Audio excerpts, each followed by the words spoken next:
క్రీస్తునందు మాకు అత్యంత ప్రియమైన దైవజనమ, ఈ కాలంలో ఎక్కడ చూసినా కుటుంబ వ్యవస్థ పతనమైపోతూ ఉంది. ఏ కుటుంబాన్ని కదిలించినా, ఏ భార్య భర్తలను కదిలించినా బంధాలు అనుబంధాలు రోజు రోజుకు క్షీణించిపోతారు. విడాకుల వైపు అనేకులు వెళ్తున్నటువంటి దుర్దినాల్లో మనం బ్రతుకుతూ ఉన్నాం. దైవజనమ, మనుషుల మధ్యలో ప్రేమ చల్లారిపోవటానికి కలిగిన ప్రబలమైనటువంటి కారణం యేసు ప్రభు వారు చెప్పారు కదా, అక్రమము విస్తరించుట చేత అనేకులలో ప్రేమ చల్లారిపోతుంది అని రాస్తారు. చెప్పండి, ఎందుకు భార్య భర్తల మధ్య ప్రేమ, పిల్లలకు తల్లిదండ్రులకు మధ్య ప్రేమ చల్లారిపోతుంది అంటే అక్రమము విస్తరించుట చేత. ఈ దినాల్లో ఏ ప్రాంతంలో చూసినా అక్రమ సంబంధాలు, అక్రమ సంబంధాలు, అక్రమ సంబంధాలు.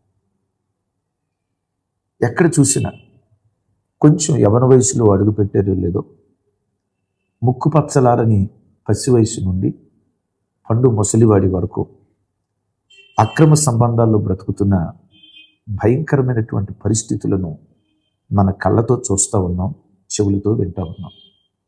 అప్పుడిప్పుడు బైబిల్లో సొదొమ గొమొర్రా ప్రాంతంలో ఇలా జరిగిందట. అయ్య బాబోయ్, ఇంత ఘోరమైన పాపం ఎలా జరిగింది అని ఒకప్పుడు అనుకునేవాళ్ళం కదా. కానీ ఇప్పుడు మన కళ్ళ ఎదుటే, మన ఇంటి చుట్టూతే ఇంకొంచెం విచారకరం, కొందరి ఇళ్లల్లోనే ఎలాంటి నీచమైన హేయమైన కార్యక్రమాలు జరుగుతున్న భయానకరమైనటువంటి దినాల్లో బ్రతుకుతున్నాం. నిజమే, ఇవి లోతు దినాలు. సొదొమ గొమొర్రాలో ఎలాంటి భయంకరమైన కార్యాలు జరిగాయో ప్రస్తుతం మన కళ్ళ ముందు కూడా అలాంటి కార్యక్రమాలే జరుగుతూ ఉన్నాయి.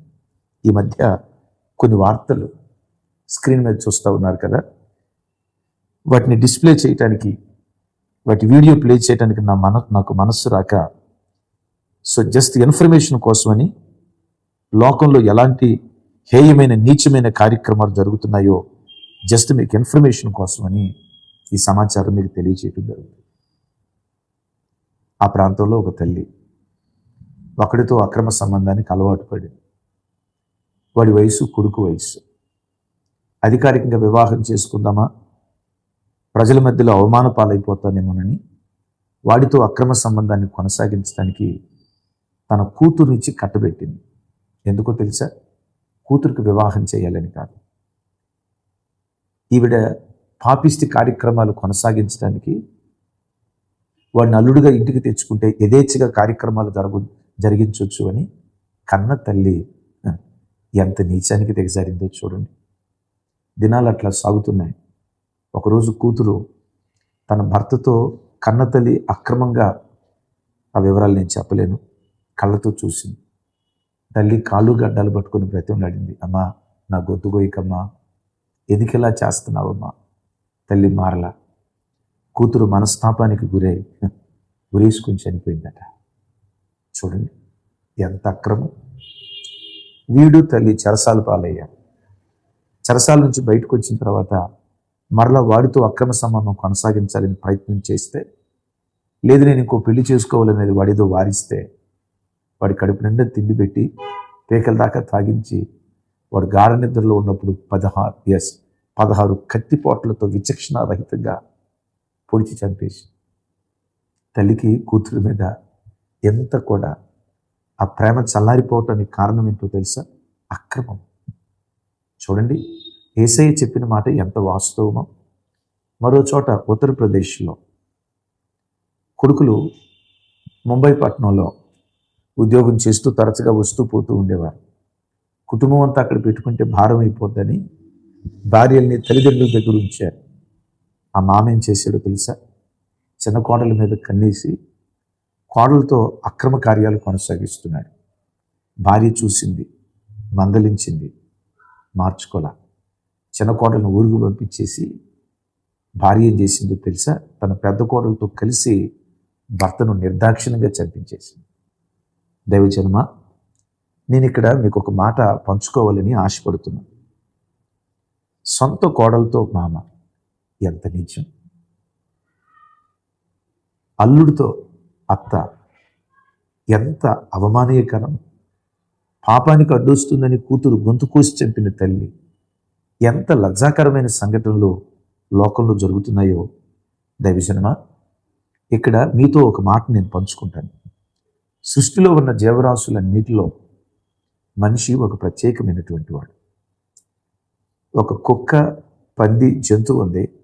కుక్కకు లేక పందికి, జంతువుకి ఇది నా తల్లి, అది నా చెల్లి, ఈవిడ నా వదిన, ఈవిడ నాకు అక్క, ఈవిడ నాకు మరదలు, ఈవిడ నాకు వదిన.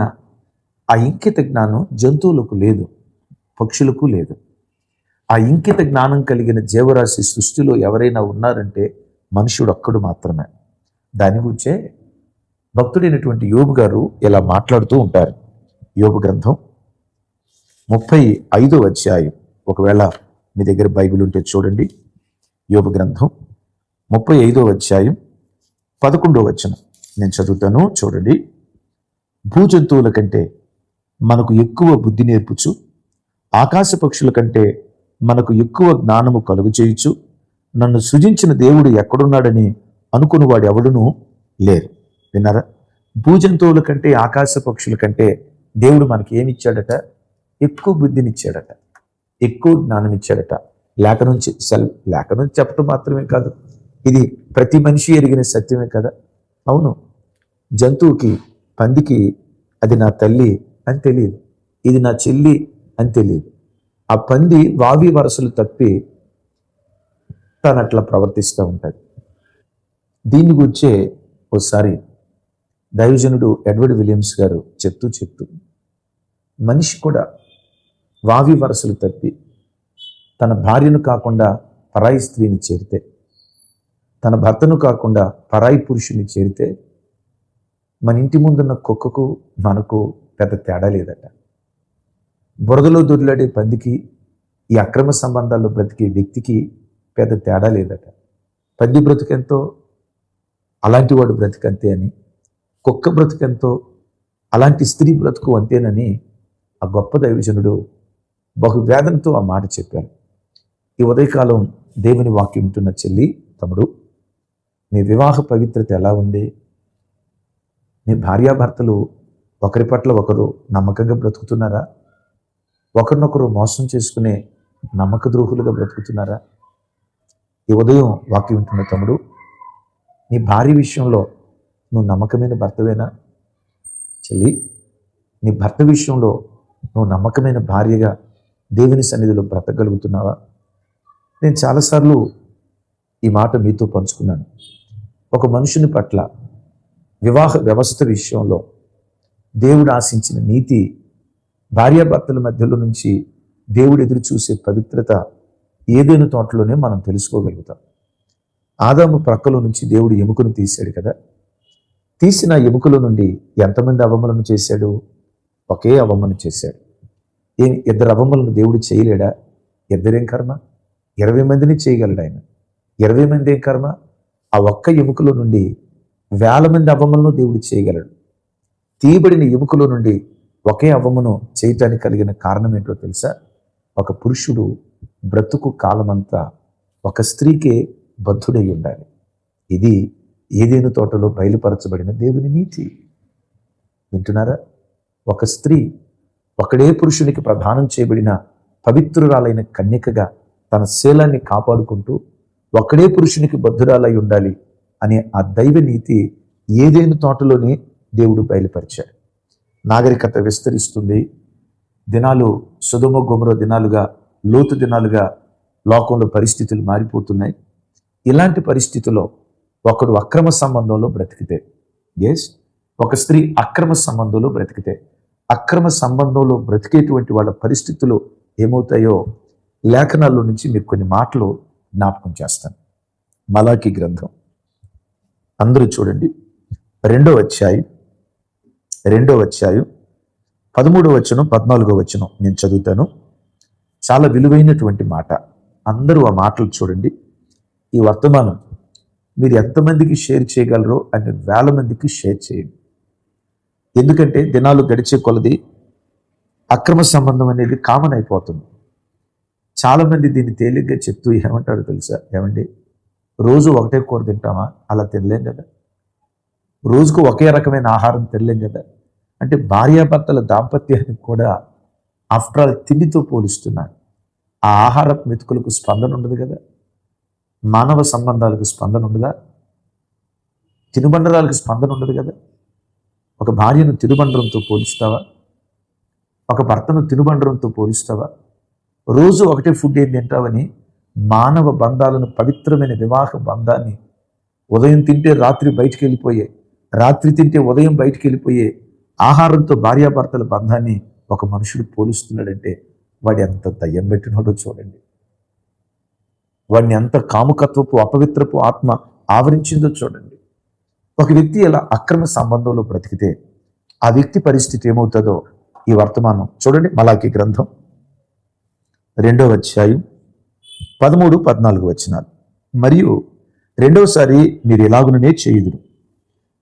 యెహోవా బలిపీఠమును మీరు ఏడ్పుతోనూ కన్నీళ్లతోనూ రోదనలతోనూ తడుపుదురు. కాబట్టి ఆయన మీ నైవేద్యములను అంగీకరింపకయు తమకు అనుకూలము కాని అర్పణములను మీ చేత తీసుకొనకయు ఉన్నాడు. అది ఎందుకని మీరు అడగగా, యవ్వన కాలమందు నీ పెండ్లి భార్యను చేసుకుని అన్యాయముగా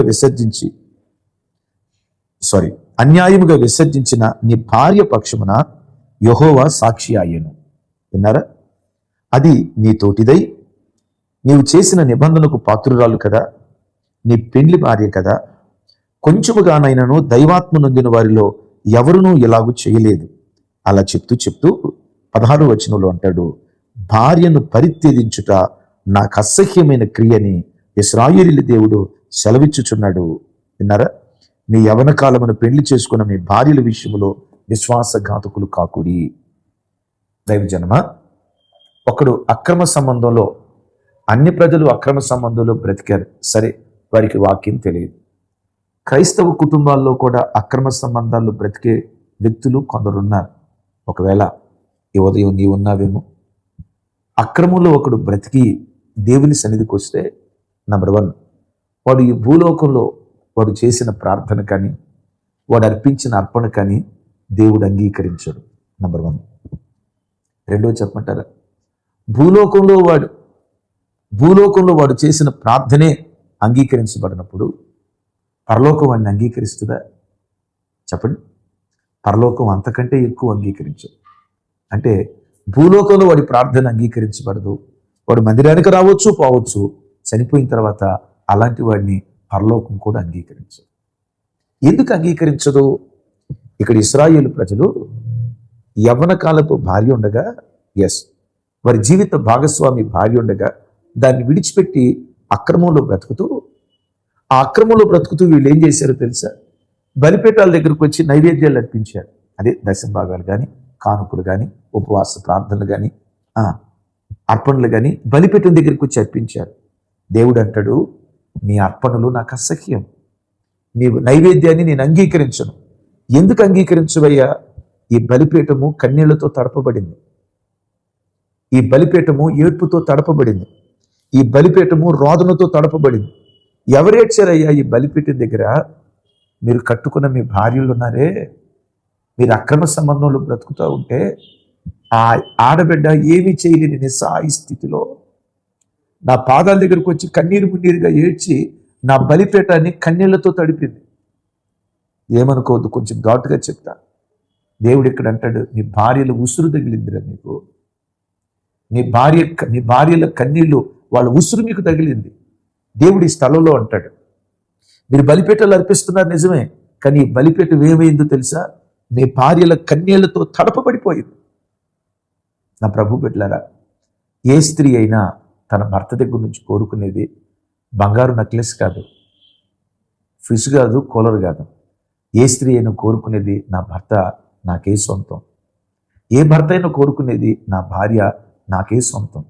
ఓ పురుషుడా, నీ భార్యకు అన్ని వస్తువులు సమకూర్చి నీవు అక్రమ సంబంధంలో బ్రతికితే, నీ భార్య దేవుని బలిపీఠాన్ని చేరి కన్నీళ్లతో తడిపితే, ఆ భార్య కన్నీళ్లను దేవుడు చూసి నీవర్పించే అర్పణ దేవుడు అసహించుకుంటున్నాడు అని దేవుని యొక్క వాక్యంలో రాయబడింది. ఎందుకయ్యా ఈ విషయంలో వారి పక్షాన ఎందుకు ఇలా నువ్వు మాట్లాడుతున్నావు అంటే, మలాకి గ్రంథంలో దేవుడు అక్కడ అంటాడు, ఎందుకని మీరు అడిగినా, యవన కాలమందు నీ పెళ్లి చేసుకున్న అన్యాయముగా విసర్జించిన నీ భార్య పక్షమున యెహోవా సాక్షి ఆయను. భార్యాభర్తలారా, భార్యాభర్తల మధ్యలో సాక్షి ఎవరో తెలుసా? దేవుడైన యెహోవా. విన్నారా? సాక్షి. ఒక భర్త అనుకుంటాడు, నేను అక్రమం చేసిన నా భార్యకి తెలియదు, నా భార్య కనిపెట్టలేదు. భార్య కనిపెట్టకపోవచ్చు, నేను కనిపెట్టే ఒక సాక్షి ఉన్నాడు. పురుషుడా, మర్చిపోకు. ఓ స్త్రీ, నా భర్త నన్ను కనిపెట్టట్లేదు అని అనుకోవచ్చు. నిన్ను కనిపెట్టే ఒక సాక్షి ఉన్నాడు. మీ భార్యాభర్తల మధ్యలో సాక్షి ఎవరో తెలుసా అంటున్నాడు. ఎస్, యెహోవా మీ మధ్యలో సాక్షి అయి ఉన్నాడు. నా ప్రభు బిడ్డలారా, నీ భార్యకు వ్యతిరేకంగా నువ్వు ఎక్కడ ప్రవర్తించినా, ఏ అక్రమంలో నువ్వు జొరబడ్డా, నీ భర్తకు తెలియకుండా ఏ చీకటి కార్యక్రమాలు చేసినా, యహమందు మించి తీర్పు దినాన ఎవరో కాదు, దేవుడే నీకు వ్యతిరేకంగా సాక్ష్యం చెప్తాడు. జాగ్రత్త. ఇప్పుడు ఒక కేసులో ఇతడు దోషి నిర్దోషి అనేది ఎట్లా జడ్జి చేస్తారు? సాక్షి చెప్పిన సాక్ష్యాన్ని బట్టి. ఇజ్ ఇట్ రైట్ కదా? ఇప్పుడు సాక్ష్యం చెప్పబోయేది ఎవరు? ఎవరినో పిలిచి, పలానా ఆయన పలానా చోట తప్పుగా ప్రవర్తించాడట, నువ్వు చూసావా అని దేవుడు ఎవరినో అడగడు. ఏమంటాడు తెలుసా? నేనే సాక్ష్యం చెప్పబోతున్నాను. నా ప్రభు బిడ్డలారా, సాక్ష్యాలు బలంగా రుజువైన తర్వాత దోషి తప్పించుకోగలడా? ఇక్కడ సాక్ష్యం చెప్తుంది ఎవరు తెలుసా? దేవుడు. ఓ భర్త, ఓ భార్య, ఓ తండ్రి, ఓ ప్రియ తల్లి, నీ భార్యాభర్తల మధ్యలో దేవుడు సాక్షి.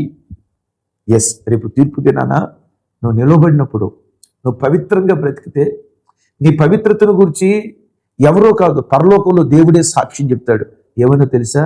ఈ స్త్రీ ఒక్కడే పురుషునికి ప్రదానం చేయబడిన పవిత్రురాలైన కన్యక. మనస్సులో కూడా పరపురుషునికి రానివ్వకుండా, ఆలోచనలో కూడా పరపురుషుని గురించిన, పరస్త్రీని గురించిన ఆలోచన రానివ్వకుండా పవిత్రంగా బ్రతికిందని నిన్ను గూర్చి పరలోకంలో దేవుడు సాక్ష్యం చెప్తాడు. రెండో మాట ఏమంటాడు తెలుసా? అది నీ తోటిది. చూడండి ఆ మాట అక్కడ అంటాడు, అది నీకు తోటిదై నీవు చేసిన నిబంధనకు పాత్రురాలు కదా. తోటిది అంటే తోటి కోడలు, తోడల్లుడు. తోటిది అంటే తోటి కోడలు. ఇద్దరు కోడళ్ళే అంటే ఇద్దరు సమానమే. తోడల్లుళ్ళు అంటే ఆలుడెంతో ఈ అల్లుడంత. తోడు, తోటిది అంటే నీవెంతో నీ భార్య అంతే. పురుషుడా, నేను పురుషుణ్ణి, కొంతమంది అంటారు, అత్తయ్య మీ అబ్బాయి దారి తప్పాడు అత్తయ్య, కొంచెం మీ అబ్బాయికి చెప్పు అత్తయ్య అంటే, కొంతమంది అత్తలు, అందరూ కాదు, కొంతమంది అత్తలు ఉంటారు. వాళ్ళు ఏమంటారో తెలుసా? ఆడు మగాడే, ఒక్కళ్ళు కాకపోతే 10 మందితో తిరుగుతాడే అని మూర్ఖంగా మాట్లాడే వ్యక్తులు ఉంటారు. అంటే మగోడైతే ఎన్ని చెడు తిరుగులన్నా తిరగవచ్చా? మగోడైతే ఎంతమందితోనైనా అక్రమ సంబంధాలు పెట్టుకోవచ్చా? క్రైస్తవ జన్మ, మగతనం అంటే అక్రమ సంబంధాలు తిరగటం కాదు. నీ మనస్సు అక్రమ సంబంధాల వైపు లాగుతుంటే ఆ మనస్సును చంపేవాడే నిజమైన మగసిరి కలిగినటువంటి వాడు. మగసిరి, మగతనం అంటే 10 మందితో తిరిగేది కాదు మగతనం. 5-6గురితో అక్రమ సంబంధాలు పెట్టుకునేది కాదు మగతనం. మగతనం ఏంటో తెలుసా? నీ మనస్సు పరాయి స్త్రీ వైపు లాగుతున్నప్పుడు, నీ హృదయం వ్యభిచారం వైపు లాగుతున్నప్పుడు, ఆ మనస్సును ఎవడైతే చంపుతాడో వాడే నిజమైన మగసిరి కలిగిన మగాడు. దేవుని వాక్యం అంటుంది. ఈ మగసిరి నీలో ఉందా ఓ పురుషుడా? అది నీ తోటిది. విన్నారా? క్రీస్తు యేసునందు స్త్రీ అని పురుషుడని భేదం లేదు. క్రీస్తు యేసునందు ఇద్దరు సమానమే. వాక్యంలో రాయబడింది. తోటిది అని ఎందుకన్నాడో తెలుసా? సహచరిని అని ఎందుకన్నాడో తెలుసా? నీవెంతో నీ భార్య అంతే. ఓ పురుషుడా, నీవు అక్రమ సంబంధంలో బ్రతుకుతూ కాళ్ళు ఎగరేసుకొని తిరుగుతున్నావు. భార్య ఏమైనట్టు నోర్మై, నేను ఇంతే, ఇంకా కావాలంటే ఎక్కువ చేస్తా అని అంటున్నావే, మరి నీ భార్య అలా చేస్తే నువ్వు తట్టుకుంటావా? గుండె జారిపోయింది కదా. నీ తోటిది. నీకు ఏ హక్కు ఉందో తనకి ఆ హక్కు ఉంది. నా ప్రభు బిడ్డలారా, ఎప్పుడు నీవెంతో నీ భార్య అంతని, నీ భార్య ఎంతో నీవంత అన్న ప్రత్యక్షత నీకు ఉండాలి. ఎందుకు భార్య విషయంలో విశ్వాసఘాతకులు కాకూడదు అంటాడు తెలుసా? నీ నిబంధనకు పాత్రురాలు కదా అంటాడు. ఎట్లా ఆవిడ నీకు భార్య అయింది? పెళ్లి దినాన నిబంధన చేశావు. ఏమని? తమ్ముడు, పెళ్లి రోజు ఏం ప్రమాణం చేసేది చెప్పండి? కలిమియందు, లేమియందు, ఆరోగ్యమందు, అనారోగ్యమందు, సుఖమందు, దుఃఖమందు ఇతరులను ఆశించక, ఇతరులను నొల్లక నిన్ను నా పెళ్లి భార్యగా చేసుకొనుచున్నా. అంటే ఇతరులను ఆశించను, నీవే నా భార్యవని నిబంధన చేశావు. పురుషుడా, ఎవరితో నిబంధన చేశావు? నీ భార్యతో. ఓ స్త్రీ, ఎవరితో నిబంధన చేశావు? నీ భర్తతో. విన్నారా? నిబంధన చేసిన తర్వాత బైబిల్లో రాయబడి ఉంటుంది, నీతిమంతుడు నష్టము కలిగిన మాట తప్పడు అని. ఒక వ్యక్తి తన బ్రతుకులో తాను చేసిన నిబంధన మీరితే, యేస్కేలు గ్రంథంలో ఒక మాట రాయబడి ఉంది, ఎవరైనా తన బ్రతుకులో తాను చేసిన నిబంధనను మీరి విచ్చలవిడిగా బ్రతికితే అతని పరిస్థితి ఏమవుతుందో ఇక్కడ అంటాడు. చూడండి, యేస్కేలు గ్రంథం 17వ అధ్యాయం 15వ వచనం. బబులోను రాజు మీద తిరుగుబాటు చేసెను, అతడు వర్ధిల్లునా? అటు క్రియలను చేసిన వాడు తప్పించుకునునా? నిబంధనను భంగము చేసెను గనుక తప్పించుకున్నాడు. 18వ వచనం కూడా, అతడు ప్రమాణమును నిర్లక్ష్య పెట్టి తాను చేసిన నిబంధనను భంగము చేసెను. తన చెయ్యి ఇచ్చియు ఇట్టి కార్యములను అతడు చేసినే, అతడు ఎంత మాత్రము తప్పించుకొనుడు. ఇక్కడ ఒక రాజును గురించి మాట్లాడుతున్నాడు. ఏమని మాట్లాడుతున్నాడంటే, అతడు చేసిన నిబంధన నిర్లక్ష్య పెట్టాడు, చేసిన ప్రమాణాన్ని మర్చిపోయాడు. ప్రమాణాన్ని మర్చిపోయిన వాడు వర్ధిల్లుతాడా? అతడు కీడు నుండి తప్పించుకుంటాడా? నో, అతడు వర్ధిల్లడు, అతడు కీడుకు గురవుతాడు అంటాడు. నిజమే దేవుని బిడ్డలారా, అక్రమ సంబంధాల్లో బ్రతికే కుటుంబాలు ఎన్నో ఎన్నో నాశనం అయిపోయినాయి. చూడండి, ఎక్కడైనా అక్రమ సంబంధాల్లో బ్రతికిన కుటుంబాలు వర్ధిల్లినట్లుగా ప్రపంచంలో ఎక్కడైనా చూస్తే కింద కామెంట్ బాక్స్లో రాయండి, వాళ్ళ కుటుంబం అక్రమ సంబంధంలో వర్ధిల్లిందయ్యా రాయండి. అక్రమ సంబంధాల్లో బ్రతికే కుటుంబాలు క్షీణించిపోతా ఉన్నాయి. వాడు కీడుకు గురై, అపాయానికి గురై, ప్రమాదానికి గురై, అకస్మాత్తు అకాల మరణానికి గురై అర్ధాంతరంగా దేవుడిచ్చిన ఆయుష్ను పోగొట్టుకుంటూ ఉన్నాడు. కారణం ఏంటో తెలుసా? తన పెళ్లి దినాన తన భార్యతో చేసిన ప్రమాణాన్ని చెప్పండి ఏం చేశాడు? నిర్లక్ష్యం చేశాడు. గమనించండి, వేరే వివాహాలు ఎలా ఉంటాయో నాకు తెలియదు, కానీ క్రైస్తవ వివాహం ఒక అద్భుతమైన వివాహ వ్యవస్థ. క్రైస్తవ వివాహంలో తాలిబొట్టు కంటే ప్రమాణానికి చాలా ప్రాముఖ్యత ఇస్తాం. చేతిలో చేయేసి దైవజనులు ప్రమాణం చేయిస్తారు, ఇతరులను ఆశించక నిన్ను నా పెళ్లి భార్యగా చేసుకొనిచున్నాను. ఆ మధ్య ఒకడు ఇలాగే పెళ్ళైన 2 సంవత్సరాల తర్వాత మరొక దానితో అక్రమ సంబంధం పెట్టుకున్నాడట. పాస్టర్ గారు పిలిచి అన్నాడట, ఎరా పెళ్లి రోజు ఏం ప్రమాణం చేసావురా? ఇతరులను ఆశించక నిన్నే నిన్నే అని ప్రమాణం చేసావు కదా, ఇప్పుడు ఎందుకు అట్లా చేస్తున్నావు అంటే ఆడన్నాడంట, నేను చేయలేదు అయ్యగారు, నువ్వు చెప్పమంటే చెప్పా అంతే, నేను చేయలా, నువ్వు చెప్పన్నావు ఆ మాటలు నేను చెప్పా. చూడండి దేవుని బిడ్డలారా, వివాహ వ్యవస్థ అంటే ఈరోజు చిన్నపిల్లల ఆటలాగా అయిపోయింది ప్రజలకి. దైవజనమా, నీ భార్య నిన్ను గూర్చి కన్నీళ్లు కారుస్తూ ఉంటే, అక్రమ సంబంధంలో బ్రతుకుతున్న నీ భర్త నిన్ను గూర్చి కన్నీళ్లు కారుస్తూ ఉంటే, నీ నైవేద్యం దేవుని సన్నిధిలో అంగీకరించబడదు. వాక్యం సెలవిస్తావు. హెబ్రీయులకు రాసిన పత్రికలో పౌలు గారు మాట్లాడుతూ అంటారు కదా, వివాహము అన్ని విషయములలో ఘనమైనది, పాన్పు చెప్పండి పాన్పు నిష్కలంకమైనది అని చెప్తూ ఒక చక్కటి మాట పౌలు మహాశయుడు హెబ్రీ పత్రికలో చెప్తాడు. ఒకసారి చూడండి, హెబ్రీయులకు రాసిన పత్రిక 13వ అధ్యాయం 4వ వచనం. వివాహము అన్ని విషయములలో ఘనమైనది గాను పాన్పు నిష్కలంకమైనది గాను ఉండవలెను. వేశ్యా సంఘులకు వ్యభిచారులకు దేవుడు తీర్పు తీర్చును. విన్నారా ఈ మాట? వేశ్యా సంఘులకు వ్యభిచారులకు దేవుడు చెప్పండి ఏం చేస్తాడట? తీర్పు తీరుస్తాడు. ఒకవేళ నీకున్న డబ్బును బట్టో, ఆస్తిపాస్తులను బట్టో, లోకంలో నువ్వు నెట్టుకుంటా రావచ్చు. నీ డబ్బుతో, నీ పలుకుబడితో చెల్తా, లోకంలో చెల్తా. నువ్వు చచ్చిన తర్వాత నీ ఆత్మ దేవుని ఎదుట నిలవబడినప్పుడు వేశ్యలకు, వ్యభిచారులకు, వేశ్య సంఘులకు దేవుడు తీర్పు తీర్చి నరకాగ్నికి అప్పగిస్తాడు అని వాక్యంలో రాస్తుంది. అందుకని ప్రభు బిడ్డలారా, ఈ ఉదయకాలం వర్తమానం వింటున్నాను మీ అందరితో దేవుడు పంచుకోమని సెలవిస్తున్న మాట, వివాహ పవిత్రతను కాపాడుకుంటూ బ్రతకండి. ఇతరులను ఆశించక ఒక పవిత్రమైన వివాహ బంధంగా మీ వివాహ బంధాన్ని కాపాడుకోండి. ఈ దినాల్లో కుటుంబ వ్యవస్థ చల్లాచెదురైపోవటానికి కలిగిన కారణం అక్రమ సంబంధాలు కదా. ఇలాంటి అక్రమ సంబంధాలు లోకంలో విస్తరిస్తూ ఉన్నాయంటే ఇవి దేనికి సంకేతమో తెలుసా? యేసయ్య తొందరలో రాబోతున్నాడు. యేసు ప్రభువుని అడిగారు కదా, అయ్యా మీ రాకడకు సూచనలేంటి? అప్పుడు ప్రభు అన్నమాట, నా రాకడకు నా రాకడ దినాల్లో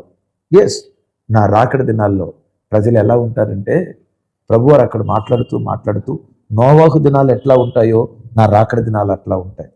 నోవాహు దినాల్లో ప్రేమ వివాహాలు ఎక్కువ, ఈ దినాల్లో కూడా ప్రేమ వివాహాలు ఎక్కువే కదా. లోతు దినాల్లో వావి వరసలు తప్పి అక్రమంగా బ్రతికారు. ఈ దినాల్లో ఇందాక మీరు విన్నారు కదా, కోడలతో మామ, అల్లుడితో అత్త. ఇక ఈ విషయాలు నేను చెప్పుకుంటూ వెళ్ళలేను. ఇవన్నీ మనం చూస్తూ ఉన్న తర్వాత యేసయ్య రాబోతున్నారు. ఇలాంటి దినాల్లో పవిత్రురాలైన కన్యకగా, ఒక్కడే పురుషునికి ప్రదానం చేయబడిన పవిత్రమైన బిడ్డగా నీ పవిత్రతను కాపాడుకో. ఈ లోకంలో నువ్వు చేసే ప్రార్థన అంగీకరించబడాలి.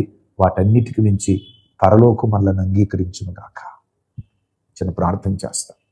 చేదైన వేరు ఏది నాలో మలవకుండా నన్ను కాపాడేసయ్య ప్రార్థన చేస్తాను. నాతో ఏకీభవించండి. తండ్రి, లోకంలో ఎక్కడ చూసినా అక్రమ సంబంధాలు విస్తరిస్తున్న భయంకరమైన దినాల్లో బ్రతుకుతున్నాం. నిజమే, అక్రమము విస్తరించడం చేత అనేకుల్లో ప్రేమ చల్లారిపోతుంది.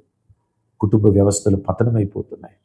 ఈ దినాల్లో యోసేపు తరం ఈ వాక్య విన్న కుటుంబాల్లో నుంచి లేచునుగాక. అవును తండ్రి, ఎస్తేరుల తరం ఈ వాక్యం వింటున్న ప్రతి బిడ్డలో నుంచి లేచుదురుగాక.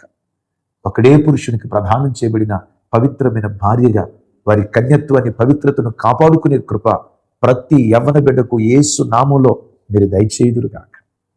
నా చేతులెత్తిన ప్రజలను దీవిస్తూ యేసు నామం పేరిట ప్రార్థించి పొంది ఉన్నాను తండ్రి. తండ్రి అయిన దేవుని ప్రేమ, కుమారుడైన యేసు క్రీస్తు వారి దివ్య కృప, పరిశుద్ధాత్మ దేవుని సహవాసం మనకు సకల పరిశుద్ధులకు సదా తోడయుండి నడిపించునుగాక. ఆమేన్.